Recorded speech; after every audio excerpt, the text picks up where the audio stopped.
तो कई ज्ञानी लोगों के मन में कैसा तर्क आता है कि जो जामवंत जी महाराज थे वो भालू थे। जब जामवंत जी भालू थे तो उनकी पुत्री भी भालू होगी। अगर कई लोग सुनते हैं कथा तो लगता तो होगा आपको भी, अगर आपने कथा सुनी होगी, तो भगवान श्री कृष्ण ने जिन जामवंत जी से विवाह किया क्या वो भालू थी? तो ऐसा ही तर्क आया है कुछ लोगों के कि क्या जामवंत जी के पुत्री भालू थी। अगर भालू थी तो भगवान श्री कृष्ण ने उन भालू रूपी जामवंती से विवाह कैसे कर लिया?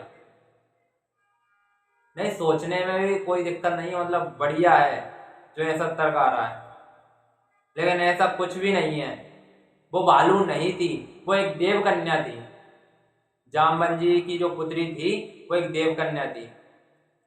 जब आप कभी भी श्रीमद् भागवत महापुराण पढ़ते हो या सुनते हो तो उसमें यह चरित्र आता है कि भगवान श्री कृष्ण जब श्यामतक मणि ढूंढने के लिए जाते हैं तो वो जामवंत जी की गुफा में जाते हैं।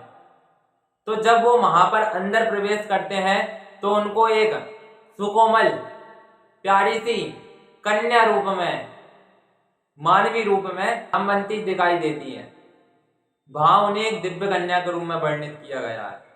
और जब आप ब्रह्मवैवर्त पुराण का श्री कृष्ण जन्म खंड पढ़ते हो तो वहां भी बताया गया है कि त्रेता युग में जब जामवंत जी ने भगवान श्री राम की सेवा की थी तो भगवान राम ने उन पर प्रसन्न होकर, और जब आप ब्रह्मवैवर्त पुराण श्री कृष्ण जन्म खंड पढ़ते हो तो उसमें भी बताया गया है कि जब त्रेता युग में भगवान श्री राम की सेवा जामवंत जी ने की थी तब उन्हें वरदान स्वरूप में देवी वृंदा के अंश से एक प्यारी सी सुकुमारी सी कन्या प्राप्त हुई थी जो कि मानवी थी, क्योंकि उनको द्वापर में भगवान श्री कृष्ण से विवाह करना था।